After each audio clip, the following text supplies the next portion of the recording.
उत्तराखंड अपने प्राकृतिक सौंदर्य के लिए विश्व में प्रसिद्ध है। आसमान को चूमते हिमालय के शिखर, कल-कल बहती नदियां, यहाँ की हवाओं में एक अलग ही जादू बिखेर देती हैं। ये नज़ारे रुद्रनाथ की यात्रा में जाते हुए आपको मिलेंगे। कर्णप्रयाग उत्तराखंड राज्य के अंतर्गत गढ़वाल मंडल के चमोली जिले का एक कस्बा है। ये अलकनंदा नदी और पिंडर नदी के संगम पर स्थित है। पिंडर का एक नाम कर्ण गंगा भी है, जिसके कारण तीर्थ संगम का नाम कर्णप्रयाग पड़ा। कर्णप्रयाग धार्मिक पंच प्रयागों में तीसरा है, जो मूल रूप से एक महत्वपूर्ण तीर्थ स्थान है। रुद्रनाथ की यात्रा के लिए सबसे पहले देश के किसी भी कोने से आपको ऋषिकेश पहुंचना होगा। ऋषिकेश से ठीक पहले तीर्थ नगरी हरिद्वार दिल्ली हावड़ा से रेल लाइन से जुड़ी हुई है। देहरादून के निकट जौलीग्रांट में हवाई अड्डा भी है, जहां से दिल्ली से सीधी उड़ानें आती हैं। हरिद्वार या ऋषिकेश से आपको चमोली जिला मुख्यालय गोपेश्वर का रुख करना होगा। ये है गोपेश्वर का ऐतिहासिक गोपी मंदिर,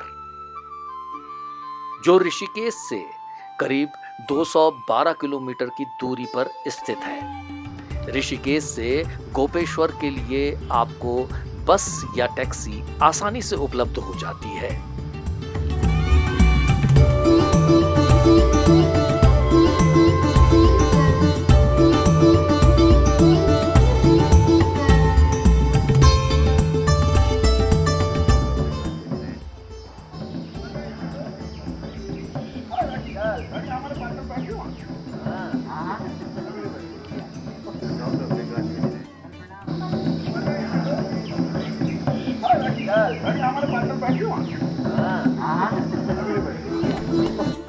गोपेश्वर से करीब 5 किलोमीटर की दूरी पर स्थित है सरग गांव। यहाँ हरियाली रिजॉर्ट एवं रेस्टोरेंट है। यहाँ रहने खाने पीने और पोर्टर्स गाइड घोड़े की व्यवस्था है। बस द्वारा रुद्रनाथ यात्रा का यही अंतिम पड़ाव है। इसके बाद जिस दुरूह चढ़ाई से यात्रियों और सैलानियों का सामना होता है, वो अकल्पनीय है। सड़क से रुद्रनाथ जाने के दो रास्ते हैं। एक रास्ता पुंग बुग्याल से होता हुआ जाता है। पुंग बुग्याल से कलचात बुग्याल और फिर चक्रघनी की 8 किलोमीटर की चढ़ाई के बाद लुईटी बुग्याल पहुंचता है, और दूसरा रास्ता कैलोरी होते हुए लुईटी बुग्याल पहुंचता है। ये रास्ता थोड़ा सा आसान है।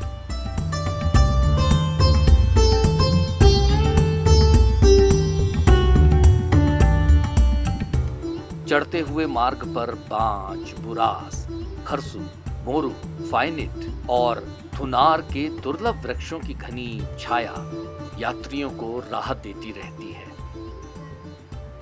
सरग गांव से करीब 3 किलोमीटर चढ़ने के बाद हम कैलोरी कैंप पहुंचते हैं।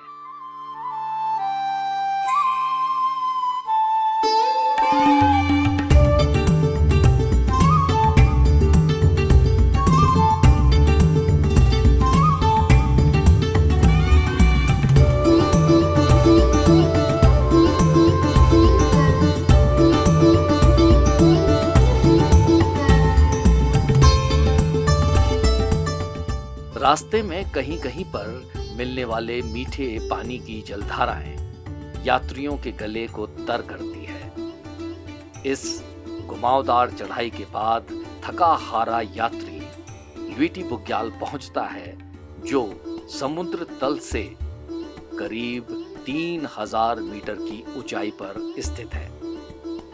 लुईटी बुग्याल से गोपेश्वर और सरग का दृश्य तो देखने लायक ही है। लुईटी बुग्याल में सरग और आसपास के गांवों के लोग अपनी भेड़ बकरियों के साथ 6 महीने तक डेरा डालते हैं। लुईटी बुग्याल के बाद करीब 3 किलोमीटर की चढ़ाई के बाद आता है पनार बुग्याल। 10,000 फीट की ऊंचाई पर स्थित पनार रुद्रनाथ यात्रा मार्ग का मध्य द्वार है, जहां से रुद्रनाथ की दूरी करीब 11 किलोमीटर रह जाती है। ये है पनार कैंप। यात्री यहाँ रात्रि में विश्राम करते हैं और सुबह रुद्रनाथ के लिए यात्रा प्रारंभ करते हैं। ये देखिए, कोहरा जब चांद को अपनी आगोश में लेता है तो ये खूबसूरत नजारा हमें देखने को मिलता है। ये ऐसा स्थान है जहां पर वृक्ष रेखा समाप्त हो जाती है और मखमली घास के मैदान यकायक सारे दृश्य को परिवर्तित कर देते हैं। अलग अलग किस्म की घास और फूलों से लकदक घाटी के नजारे यात्रियों को मोहपाश में बांधते चले जाते हैं।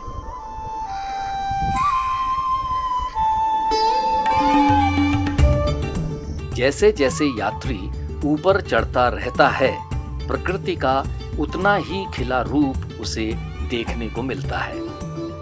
इतनी ऊंचाई पर इस सौंदर्य को देखकर हर कोई आश्चर्यचकित रह जाता है। पनार के आगे पितृधार नामक स्थान है। पितृधार में शिव, पार्वती और नारायण मंदिर है। यहाँ पर यात्री अपने पितरों के नाम के पत्थर रखते हैं। यहाँ पर वन देवी के मंदिर भी हैं, जहाँ पर यात्री श्रृंगार सामग्री के रूप में चूड़ी, बिंदी और चुनरी चढ़ाते हैं। रुद्रनाथ की चढ़ाई पितृधार में खत्म हो जाती है और यहाँ से हल्की सी उतार शुरू हो जाती है। रास्ते में तरह तरह के फूलों की खुशबू यात्रियों को मदहोश करती रहती है। ये भी फूलों की घाटी सा आभास देती है।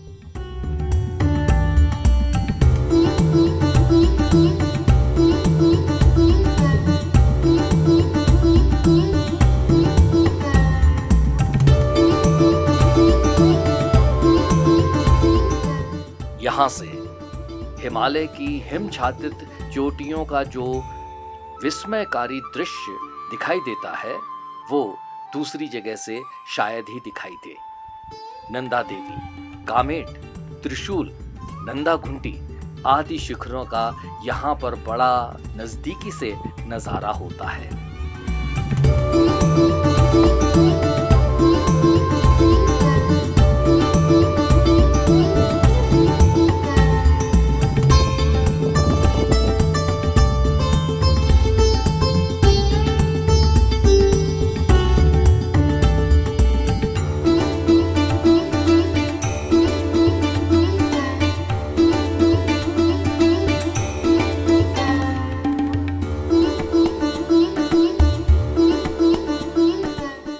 पनार से पितृधार होते हुए करीब 10-11 किलोमीटर के सफर के बाद यात्री पहुंचता है पंच केदारों में चौथे केदार रुद्रनाथ में।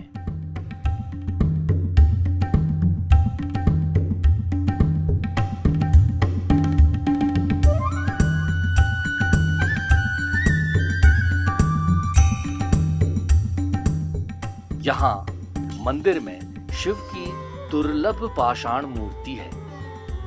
यहाँ शिव जी गर्दन टेढ़े किए हुए हैं। माना जाता है कि शिव जी की ये दुर्लभ मूर्ति स्वयंभू है, यानी अपने आप प्रकट हुई है। इसकी गहराई का भी पता नहीं है। मंदिर के पास बैतरणी कुंड में शक्ति के रूप में पूजी जाने वाली शेषशाही विष्णु जी की मूर्ति भी है। मंदिर के एक ओर पंच पांडव, कुंती, द्रौपदी के साथ ही छोटे छोटे मंदिर मौजूद हैं। मंदिर में प्रवेश करने से पहले नारद कुंड है, जिसमें यात्री स्नान करके अपनी थकान मिटाता है और उसी के बाद मंदिर के दर्शन करने पहुंचता है। रुद्रनाथ का समूचा परिवेश इतना अलौकिक है कि यहाँ के सौंदर्य को शब्दों में नहीं बांधा जा सकता। शायद ही ऐसी कोई जगह हो जहाँ हरियाली ना हो, फूल ना खिले हों। रास्ते में हिमालयी मोर, मोनाल से लेकर थार, थुनार और मृग जैसे जंगली जानवरों के दर्शन होते ही रहते हैं। बिना पूंछ वाले शाकाहारी चूहे भी आपको रास्ते में फुदकते हुए मिल जाएंगे। भोजपत्र के वृक्षों के अलावा ब्रह्म कमल भी यहाँ की ऊंचाइयों में बहुतायत में मिलता है। यूं तो मंदिर समिति के पुजारी यात्रियों की हर संभव मदद करने की कोशिश करते हैं, लेकिन यहाँ खाने पीने और रहने की व्यवस्था स्वयं करनी पड़ती है। जैसे कि रात में रुकने के लिए टेंट हो और खाने के लिए डिब्बाबंद भोजन या अन्य चीजें।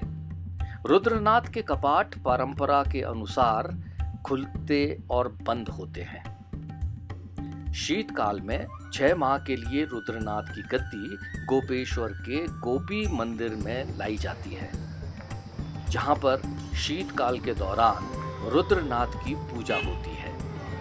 आप जिस हद तक प्रकृति की खूबसूरती का अंदाजा लगा सकते हैं, यकीन मानिए ये जगह उससे ज्यादा खूबसूरत है।